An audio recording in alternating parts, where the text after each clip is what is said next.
Unang Korinto 15:51 hanggang 54. Narito, sinasaysay ko sa inyo ang isang hiwaga. Hindi tayong lahat ay mga tutulog, ngunit tayong lahat ay babaguhin. Sa isang sandali, sa isang kisap mata, sa huling pagtunog ng pakakak, sapagkat tutunog ang pakakak at ang mga patay ay mga bubuhay na mag-uli na walang kasiraan at tayo'y babaguhin. Sapagkat kinakailangan na itong may kasiraan ay magbihis ng walang kasiraan, at itong may kamatayan ay magbihis ng walang kamatayan. Datapwat, pagka itong may kasiraan ay mabihisan ng walang kasiraan, at itong may kamatayan ay mabihisan ng walang kamatayan. Kung magkakagayon, ay mangyayari ang wikang nasusulat, nilamon ng pagtatagumpay ang kamatayan.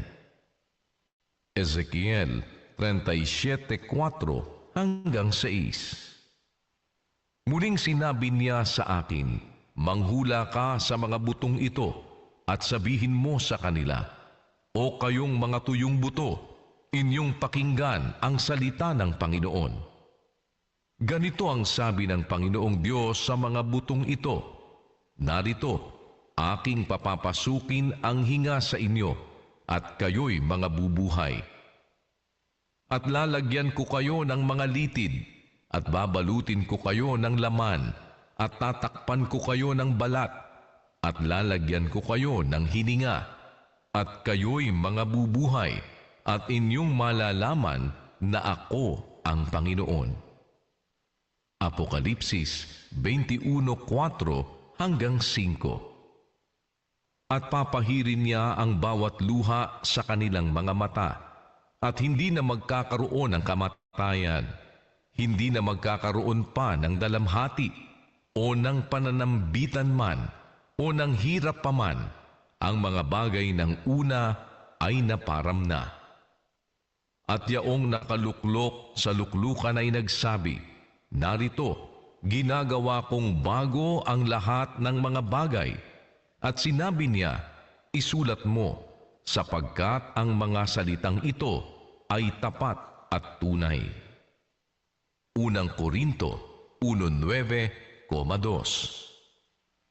Ang Diyos ay tapat, na sa pamamagitan niya ay tinawag kayo sa pakikisama ng Kanyang anak na si Hesukristo na Panginoon natin. Sa Iglesia ng Diyos na nasa Korinto, sa makatwid bagay sa mga pinapaging banal kay Kristo Jesus, na tinawag na mga banal, na kasama ng lahat ng mga nagsisitawag sa bawat dako, sa pangalan ng ating Panginoong Hesukristo, na kanila at ating Panginoon. Unang Tesalonica 5:18. Sa lahat ng mga bagay ay magpasalamat kayo, sapagkat ito ang kalooban ng Diyos kay Kristo tungkol sa inyo.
I'm really touched by all this work and all that you are doing, and it is really impressive. And I hope really God is with you all. And I thank all the people who are behind the curtains, who are doing all this work and who are not being seen. Really helpful in so many ways. And you all are doing God's work. So I'm really happy for all this.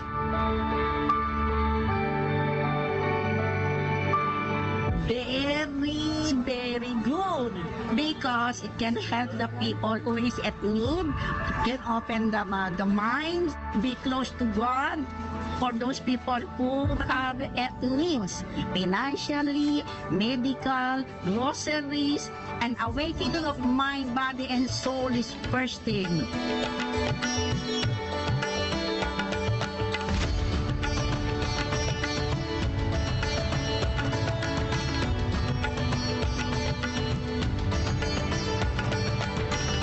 And I thank you also for the food, very good food. Even if you pay money also, you will not get this type of food. I mean, really, it is something which is beyond what we actually should expect, actually. What you all are doing for us, I am thankful very much.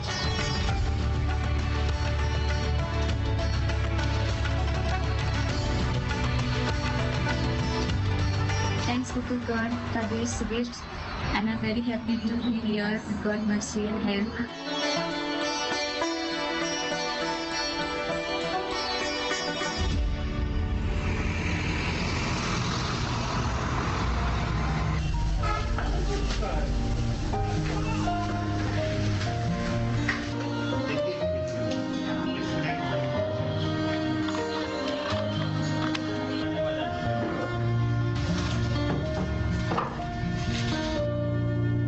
I'm very humbled, and I'm very humbled that I have been invited in this program. This is first time I have been invited here, so I'm very thankful for the organizers, and thank you MCGI Cares for conducting this kind of charity and beautiful work. So many people like can't afford normal regular medical checkup. They have been benefited by this program. MCGI Care provides a free medical checkup. That is very nice, and I have been given this duty, and I am very grateful that I have been chosen for this. So thank you very much.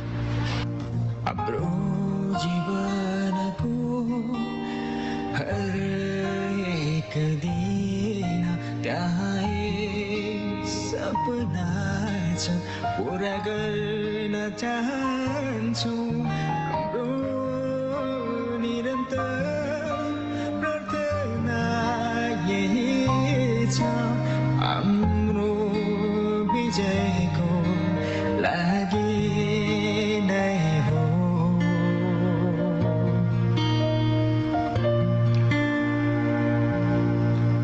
Una po sa lahat, salamat sa Diyos sa mabuting pagkakataon. Isang napakasarap na experience, masarap sa puso yung makapunta tayo dito sa lugar ng Goa, sa India.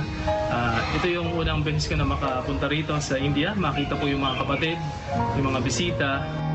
Nakita natin yung aral in action. Salamat sa Diyos sa mga ganitong pagkakataon na yung nakakabahagi.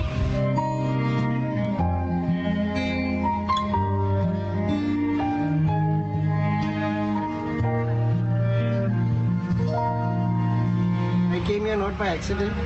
I was brought here because I have an hunger and thirst for the Word of God. That's the reason I am come here. It's not that I have just come by accident. It's not an accident. It's God's will that I am here today. Because I was supposed to go to some other church, but I came here. So thank God I'm come to the right place. And I hope people can realize that we should love one another, not only by words but by action. It is really expressing love and an expression of God's kindness in human beings. And I can see that you all are doing it. Your main objective is to actually bring people closer to God. It's my first time, but it was fun doing it with the brethren. It is really nice to help others, even if it's in a very small way. Still, it's lovely. It is different from our everyday work that we do. In a small way, if we could help the brethren, to God be all the glory.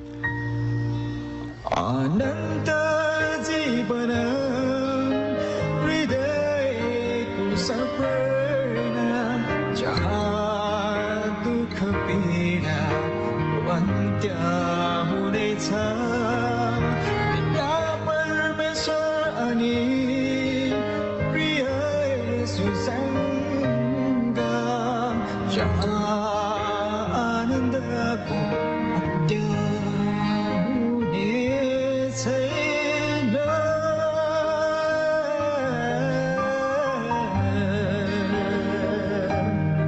Sa mga nagsisipagtiyaga sa mabubuting gawa ay ang buhay na walang hanggan. Para ngayon yan ating mapagtiyagaan, hindi ba marapat talagang yung ating pag-aaral kung paanong magagawa yung lahat ng mabuting gusto ng Diyos magawa natin? Mapagsikapan natin na tulong-tulong tayo, mananatili tayo sa mabubuting gawa para wag tayong mawalan ng bunga. Kaya para tayo magbunga, pagsikapan natin anumang mabuting gawa samantalang tayo'y may pagkakataon gawin natin.